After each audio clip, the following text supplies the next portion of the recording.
បាទអនុញ្ញាតសូមគោរពជំរាបសួរពុកម៉ែបងប្អូនវិជាកសិករទាំងអស់គ្នាបាទក៏សូមស្វាគមន៍បាទសម្រាប់រដូវកាលថ្មីនៃការដាំដុះនៅក្នុងឆ្នាំ2025បាទឆ្នាំ2025គឺជាឆ្នាំដែលមានលាភមានជ័យឆ្នាំដែលសេរីសុស្ដីបាទហើយផលដែលខ្ញុំលើកឡើងដោយឆ្នាំគឺដោយសារថានៅក្នុងឆ្នាំនេះសម្រាប់ទឹកដីនៃខេត្តបាត់ដំបងរបស់យើងនេះគឺមានលក្ខណៈពិសេសបាទគឺ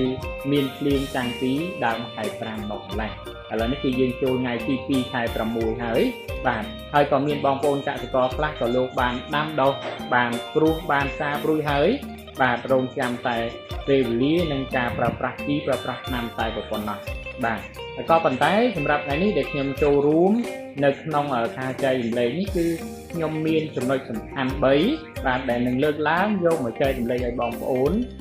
ទាំងអស់គ្នាបានសិក្សាស្វែងយល់បន្ថែមអំពីចំណុចដែលបងប្អូន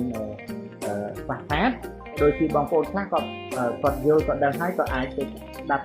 បន្តទៀតបានបាទអញ្ចឹងទោះថាតើចំណុចទាំង3ដែលសំខាន់សម្រាប់ការដាំដុះមានអីខ្លះបាទអញ្ចឹងគោលការណ៍ទាំង3ចំណុចដែលជោគជ័យសម្រាប់កសិករឆ្នើមនោះគឺបាទទី1គឺស្គាល់អំពីប្រវត្តិនិងប្រភពនៃគ្រាប់ពូជឲ្យបានច្បាស់លាស់អញ្ចឹងនៅពេលដែលយើងស្គាល់អំពីប្រភពនៃគ្រាប់ពូជបានច្បាស់លាស់នោះវាសំខាន់យ៉ាងម៉េច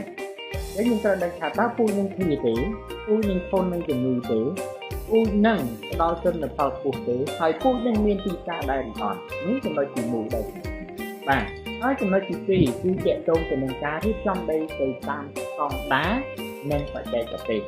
បាទអញ្ចឹងនៅពេលដែលយើងបានយល់ដឹងអំពីរបៀបនៃការធ្វើដីឲ្យបានត្រូវតាមស្តង់ដារបច្ចេកទេសគឺបងប្អូនចំណេញច្រើនណាស់បាទនេះចំណុចទី2ហើយចំណុចទី3គឺការថែទាំហើយការថែទាំនេះគឺសតគឺបូករួមទាំងការគ្រប់គ្រងសារធាតុចិញ្ចឹមនៅក្នុងដីការគ្រប់គ្រងទឹកបាទហើយការគ្រប់គ្រងទៅលើកត្តាចង្រៃ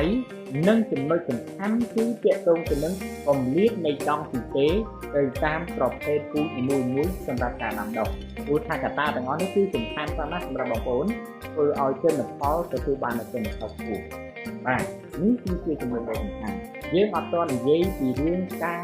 ដាក់ជីការបាញ់ថ្នាំតែអីទេបាទគឺយើងគ្រាន់តែលើកឡើងអំពីចំណុចគោល3ដែលយើងត្រូវតែសិក្សាហើយស្វែងយល់ឲ្យបានច្បាស់បាទអញ្ចឹងបងប្អូនបានឃើញវីដេអូនេះហើយបងប្អូនធ្វើការ Subscribe បងប្អូនធ្វើការចែករំលែកបន្តបាទដើម្បីខ្ញុំជាអ្នកធ្វើវីដេអូនេះគឺមានកម្លាំងចិត្តនៅក្នុងការធ្វើវីដេអូដើម្បីចែករំលែកបន្តទាក់ទងទៅនឹងការដាំដុះនេះតែម្ដងបាទអញ្ចឹងក៏សូមជូនពរបងប្អូនជោគជ័យនៅក្នុងរបរដាំដុះលើវិស័យកសិកម្មនេះទាំងអស់គ្នាបាទ